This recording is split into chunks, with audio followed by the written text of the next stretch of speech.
គ្រប់ជំរាបសួរក៏សួស្តីកាន់ទៅដល់ផ្នែកបងប្អូនទាំងអស់គ្នាថ្ងៃនេះវិលមកជួបនឹងខ្ញុំបាទវុធីទៀតហើយថ្ងៃនេះផងដែរខ្ញុំបាទសំណុំអារម្មណ៍ពុកម៉ែបងប្អូនទាំងអស់គ្នារីកមកទស្សនាសកម្មភាពដំណើរកំសាន្តលក្ខណៈសងព្រេងដែលបានធ្វើដំណើរពីកំពង់ធំឆ្ពោះទៅ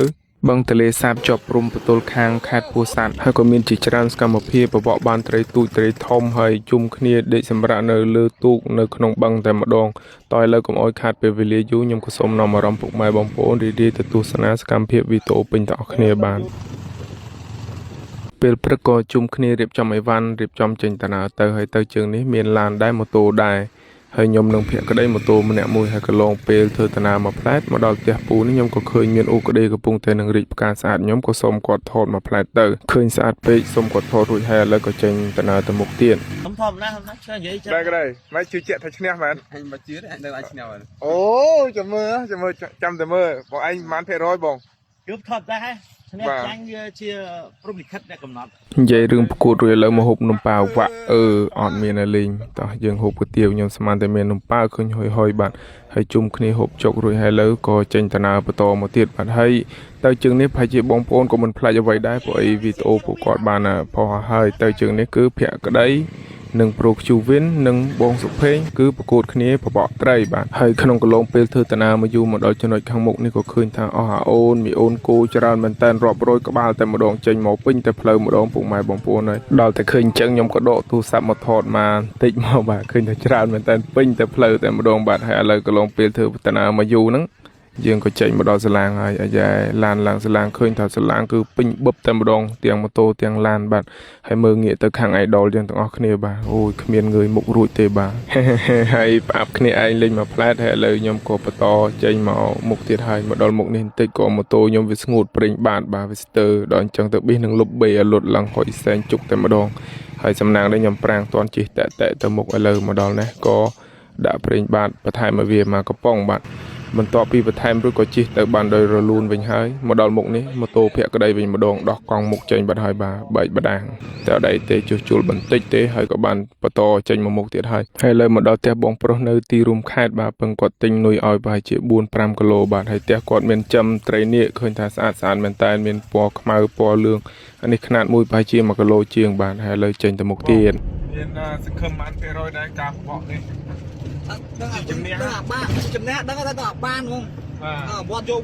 បាទហើយស្មាត់យើងមុននឹងចេញបបកអ្នកណាក៏មានសង្ឃឹមខ្ពស់ដែរបាទហើយមកដល់មុខនេះក៏ឃើញថាស្ទះឡានបងក្នុងក៏ដឹកប្រេងទៅត្រូវជាប់ផុងទៅមុខអត់រួចហើយឥឡូវក៏ចាប់ផ្ដើមឡានបងភេងជួយសដោងអូសបាទ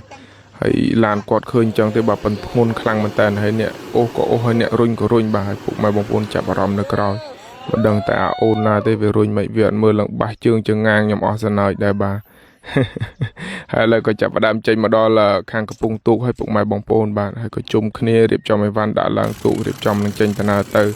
ហើយបងថាគាត់រៀងហត់គាត់ដែរបាទដេកសិនហើយបាទមុននឹងចូលដល់កន្លែងបបកហើយឥឡូវក៏ចេញមកដល់កណ្ដាលបឹងកន្លែងដែលខ្ញុំថាធំល្វឹងល្វើយដូចសមុទ្រទៀតហើយបាទហើយឥឡូវខ្ញុំក៏យកគ្រាប់ឆ្នាំងនេះយកមកបាំងមុខបាទទឹកវាខ្សាយចូលមុខដូចទឹកភ្លៀងអញ្ចឹងបាទហើយឥឡូវយើងចេញបន្តមកដល់មុខនេះក៏ចាប់ផ្ដើមនាំគ្នាបាទអុំទូកដើររកប្លង់សិនអត់សូវហ៊ានបើកទេព្រោះឲ្យខ្លាចផ្អើលត្រីបាទហើយខាងនោះគ្នាយើងក៏ចាប់ផ្ដើមទៅកំពុងនឹងសេរីរោប្រឡងឲ្យបងកែនគប់មុនគេបងកែនបងថាបាទបងថាដងធំមែនតើបាទតែមិនខកទេដងគាត់ជើងនេះហើយខ្ញុំបានមុនគេ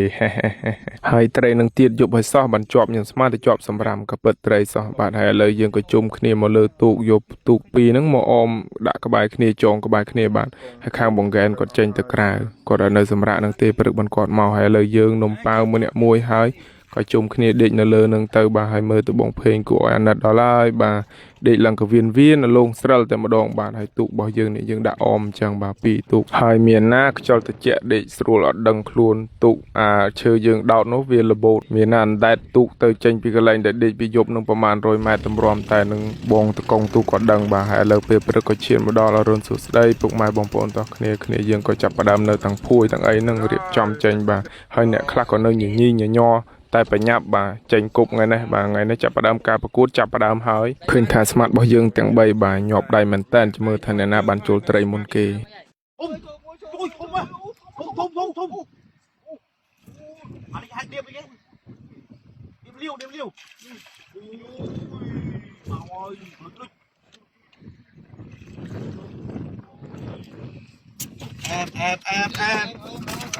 em điệp liêu khăm tung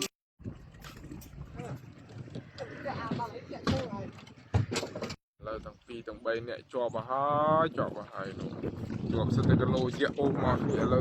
ហើយអង្គុយមើលស្មាត់យើងទាំង3អ្នកបានត្រីក៏បានហើយអ្នកជាប់មែកឈើទៅក៏ជាប់បាទហើយខ្ញុំហេវហើយក៏ឆ្លៀតមកហូបមីសិនបាទហូបមីរួចក៏បន្តទូកចេញទៅមុខឃើញថាបងថាបានជុលមួយធំមែនតើបាទត្រីនេះ3គីឡូបាទហើយគាត់សម្រាប់បបកមកតិចសិន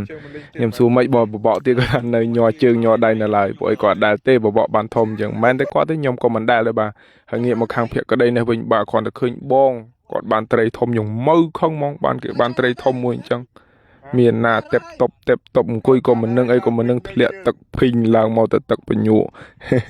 ហើយខ្ញុំផ្អាប់លេងអីអង្គុយឡើងនឹងហើយអត់នឹងគ្រាន់តែឃើញគេបានត្រីមួយធំជាងតិចមានណាបញិបបញាប់អង្គុយក៏មិននឹងតបបានធ្លាក់ទឹកធ្លាក់អី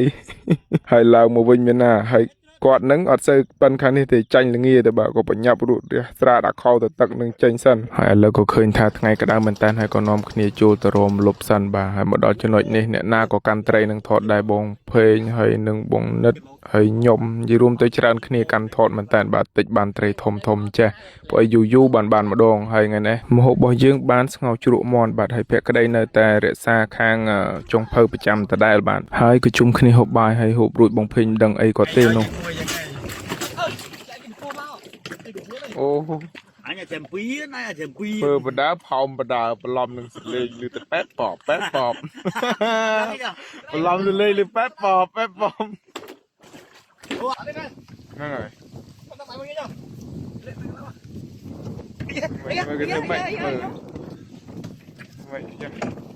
យោអ្នកបាត់ដំបងដកខ្លាំងមែនតែមិនចេញបាត់ដំបងឥឡូវហើយ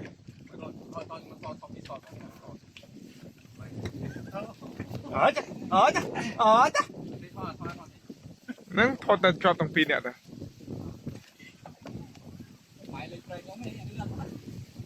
គេគ្រាន់តែរបៀនស្នឹងទេបើឯងដកមិនចេញគេគឺស៊ុយ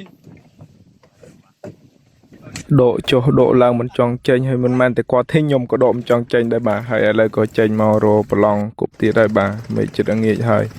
ខាងស្មាតរបស់យើងភក្តីគ្រាន់តែព្រឹកហ្នឹងគឺដឹកមុខបាន3ម្នាក់ឯងទៅហើយបាទហើយខ្ញុំអត់បានថតប្រហែលទេភក្តីហើយខាងបងភេងវិញពេលព្រឹកគាត់ទៅបានមួយទេបាទហើយឥឡូវចេញមករប្រឡងថ្មីទៀតមកដល់នេះក៏ប្រូខ្ជូវិនឃើញតែជាប់បាទវឹប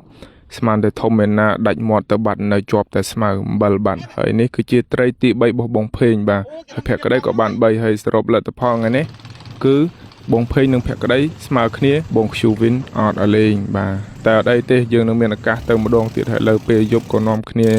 ចេញទៅផ្ទះវិញហើយទូកនេះបាទទៅតែឯងម្ដងបាទអត់មានអ្នកបើកទេហេតុអីបានវាទៅតែឯងព្រោះអីយើងចងខ្សែសណ្ដោងអូសវាបាទហើយលើមកដល់ផ្ទះវិញឃើញថាត្រីរបស់យើងបានក្រែលបាទអានោះ3គីឡូហើយនេះគឺជាត្រីបែបរបស់ពូម្ចាស់ផ្ទះគាត់ចិញ្ចឹមគ្រាន់តែបើកឡើងមើលទៅលោកឲ្យភ្នែកព្រួងព្រាតឡើងក្រហមព្រាតតែម្ដងបាទរាប់ពាន់រាប់ម៉ឺនក្បាលក្រោមនេះបាទហើយខ្ញុំដាក់ដៃចុះប៊ីសតែនឹងបន្តិចទៀតនឹងវាលោតហក់ខំកុំឃើញចេះបាទព្រោះអីគាត់ឲ្យចំណីស៊ីកូនត្រីកូនអីចំណីគាត់អត់សូវប្រើ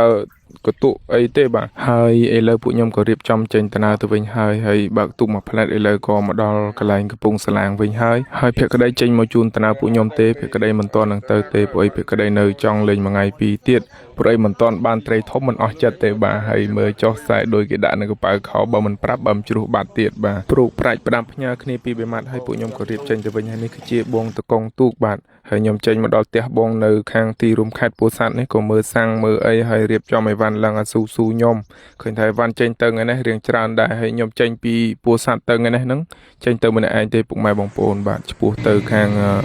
ស្រុកសណ្ដានកំពង់ធំហើយចំពោះវីដេអូខ្ញុំបាទថ្ងៃនេះក៏មានតែប៉ុណ្្នឹងហើយក៏សូមចប់ត្រឹមនេះដែរបាទហើយចំពោះការដែលបកស្រាយបើមានខុសឆ្គងអ្វីមួយក៏សូមខន្តីអភ័យទោសដល់ខ្ញុំបាទផងសូមអរគុណកាន់ទៅដល់ពុកម៉ែបងប្អូនទាំងអស់គ្នាបាទហើយក៏សូមជូនពរទៅដល់ពុកម៉ែបងប្អូនទាំងអស់គ្នាមានសុខភាពល្អសំណាងល្អទាំងអស់គ្នាបាយបាយពុកម៉ែបងប្អូនទាំងអស់គ្នាជួបគ្នានៅវីដេអូក្រោយទាំងអស់គ្នាបាទ